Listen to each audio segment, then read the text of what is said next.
Hello everyone, welcome to Malhotra's IAS study group. Today in this video session we are going to learn about ethics of a leader. In this particular video session I'll teach you a little bit about what is ethics, what is leadership, and then the main bulk of this video is about what makes a good ethical leader.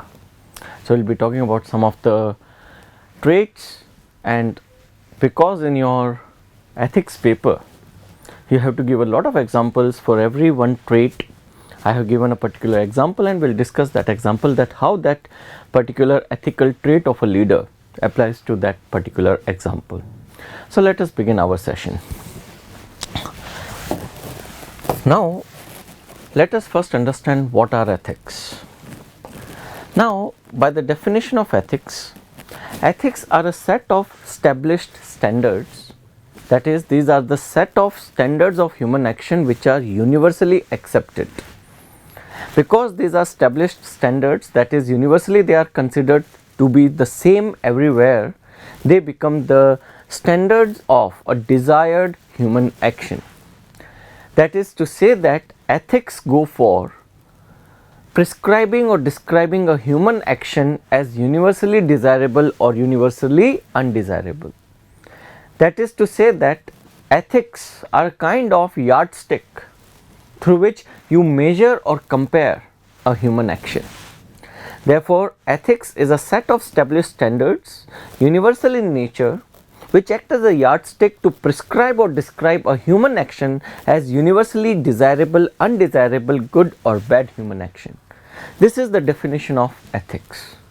So in the ethics of leadership, we are going to talk about those yardsticks which are there for a good leader to be adopted in his or her actions to actually go for making his actions ethical actions. Therefore, ethics in leadership, we are going to talk about universally desirable traits of an ethical leader. Now let us have a look at what is leadership. If you talk about leadership, leadership is an ability. It is a capability of the individual to inspire others. There are other people in the inspire others means that there is a group of people that you lead. You have to inspire that group of individuals that you are leading. You have to coordinate the actions of your team, you have to guide your team, and you have to take decisions to accomplish the goal of your team. So you are the driver. Alright, being the leader, you are the driver. You have to show the ability to take strong decisions. You have to show the ability to guide your team members, coordinate their actions, inspire them in pursuit of the common goal that you have set for yourself and your team. This is leadership. So now we have to see the interface of ethics and leadership both put together. So now we are going to talk about traits of an ethical leader, or ethics of a leader, or ethical leadership. Now if we talk about the traits of an ethical leader, the first trait that I would like to talk about is the ability of the leader to lead by example. An ethical leader is someone who leads by example, and the picture on your screen right now that you can see is that of the former election commissioner of India, former chief election commissioner of India, Mr. T.N. Seshan. Mr. T.N. Seshan passed away a couple of years ago, but he was the person who reformed Indian electoral system. In those period, which was somewhere close to 1990s, early 1990s, when our electoral system was full of corruption and there was a lot of allegations put upon the Election Commission of India. The officers showed lackadaisical attitude. Alright, there was a lot of wastage of resources, time, money by the Election Commission of India. There was so much of political interference into the election system. At that time, Mr. T.N. Seshan became the chief election commissioner, and he led by example. He put himself as an example for the entire election commissioner of India to replicate. He was the person, he first implemented what was his vision upon himself, which could be the example for his team to follow. He was a man who used to come office right at time at 9 a.m. and leave late in the evening, doesn't care if the office closes at 5 p.m. He never went with wasting his time in playing tennis. He never went with wasting his time in library. He was there always in his office working for the reformation of election system in India. He became the leader for other people to replicate. He was the person who went with fighting the political interference in election to the extent that the media gave him a moniker of Al-Seshan. It's a kind of a dictator for the election system in India, but he was not a dictator. He was just fighting vehemently the political interference, and himself was casting himself as a example for other election commissioners and other electoral officers to follow him in his footsteps. So Mr. T.N. Seshan has shown thus the first trait of an ethical leader, that is leading by example. If we go by the next, there is another trait of an ethical leader, and it is the willingness to evolve, or one has to be willing to evolve. A leader has to be someone who has a vision, and for accomplishment of that vision he evolves completely. One such example is the former Prime Minister of India, late Rajiv Gandhi. He was the person who looked at technological advancements around the world and wanted to replicate it in India, and he had this vision to evolve, to transform, and that's why he has been referred to as the computer man of India, because he was the one who introduced computers in India. It was not easy for him to introduce it. He had to lead. He had to strongly lead his team, the bureaucracy, the politicians. When computer was introduced in India, introduction of computers was vehemently opposed by the bureaucracy as well as the banks. And he was the person who took that courage, and with his willingness to evolve, he introduced the computers, and we know that what transformation computers have brought to us today. The political leaders who are criticizing him today, they are the one who are using Apple iPads, computers, laptops, cameras for the selfies and whatever photographs they are taking. Are you getting my point? So the thing is this, he had a vision, he evolved himself. Not just himself, he evolved the entire bureaucracy, his team, his administration. So yes, an ethical leader must also show a trait to evolve, a willingness to evolve. Let's look at the third trait. The third trait of an ethical leader is that the leader must respect every member of his team. He must respect the mutual differences. He must respect the difference of opinion. He must respect the different educational, professional and work background.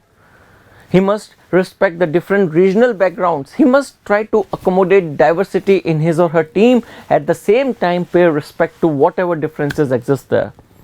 One such example has been given on your screen, and he is Mr. Narayan Murthy, who is the founder CEO of Infosys. He is the person who respect right from the bottom in the hierarchy to the top in the hierarchy. He has introduced the concept of sweat equity. Many of the loyal employees of the Infosys company, they have been given shareholding in Infosys for their loyalty and services. This is the respect he has shown, such that it has been reported that many of the lower hierarchy officials of Infosys are getting so much of money from the shareholding they have in Infosys that they are sending their children to study abroad. This is the respect that a leader should show to the entire team. He has treated his entire organization as a team and goes for respecting everyone. Respect, and in return give rewards for the loyalty that the members have shown towards the team. Another example is Mr. Ratan Tata. He has shown us the ethical leadership trait of communicating openly. If you talk about the annual general meetings of Tatas, they come out with a very open agenda, not just for the close circle but for the entire organization. They maintain transparency. He communicates very openly his dream. He communicates very openly his vision. He communicates his ideas. He communicates his plans. And that is why he has been showcased as one of the examples that he has shown us the ethical leadership in the form of communicating openly his ideas. communicating openly whatever he want to communicate to his team, and communication is the key to an ethical or good leadership. Another example if we have to take, it is Mahatma Gandhi, who has shown us the traits of an ethical leader, that he has mediated fairly. He is a person who followed very ethical ways to mediate any kind of conflict that was there. He tried to mediate fairly the conflict between Jinnah and Nehru. He tried to mediate fairly using constitutional methods between the Indian freedom struggle fighters and the British masters. He has shown us what a fair mediation means. Today he is recognized as the father of the nation, not for any purpose, but because he was the person who is truly the face of India's freedom struggle. He is the person who has led India's freedom struggle beyond doubt, and one of the biggest things he has shown us among others is to mediate fairly with all the members of the team as well as whoever opposes the team. Alright, so he has shown us the ethical leadership, or you can say the ethics of a leader, that a leader should go for mediating fairly. Another example I would like to take here is Sardar Vallabhbhai Patel, the Iron Man of India. He has shown us the ethics of a leader of being decisive. He has shown us decisiveness. He has shown us that an ethical leader must go for taking decisions which are robust, taking decisions without wasting time, and taking decisions and putting or keeping a hold of those decisions. If you look at his agenda of unifying India after independence, he is the person who led to the unification of many princely states in India. He didn't wait for anyone, rather took a strong decision that yes, it's his duty to unite India together despite whatever the whims and fancies of the princely states were. So he decisively acted right on time in the right framework and made India what India looks like today. Otherwise India would have been bleeding through 1,000 blows. Alright, there would have been n number of different hollows in Indian territory, and he was the person whose decisiveness prevented that thing from happening. Now, another example of the ethics of a leader I would like to take here is courage, and for that I would like to give example of Baba Bhimrao Ambedkar. Dr. Bhimrao Ambedkar, or Baba Saheb as we call him, he is the person who has shown courage against the caste system, a system of stratification of Indian society which was so much closed that it prevented any kind of mobility or challenge to it. He was the person who led the entire Dalit community, who led the entire Bahujan Samaj, not just Dalit but also Bahujan Samaj, that includes poor people from every segment of the population, and led them and made them fight the tyranny of the caste system in India. He is truly a leader of the masses. He has shown courage against the forces that were rampant in Indian society. So courage is yet another characteristic feature of an ethical leader. I will conclude this particular video session with a very famous quote from John C. Maxwell. A leader is one who knows the way, who goes the way, and who shows the way. Alright, so I hope that you have got the entire perspective of what is leadership, what are ethics, and what does it mean to be an ethical leader, and with examples I have demonstrated this thing to you in this particular video session. Keep tuned to Raj Malhotra IAS for such wonderful videos to come. Alright, with this I'll close the session for today.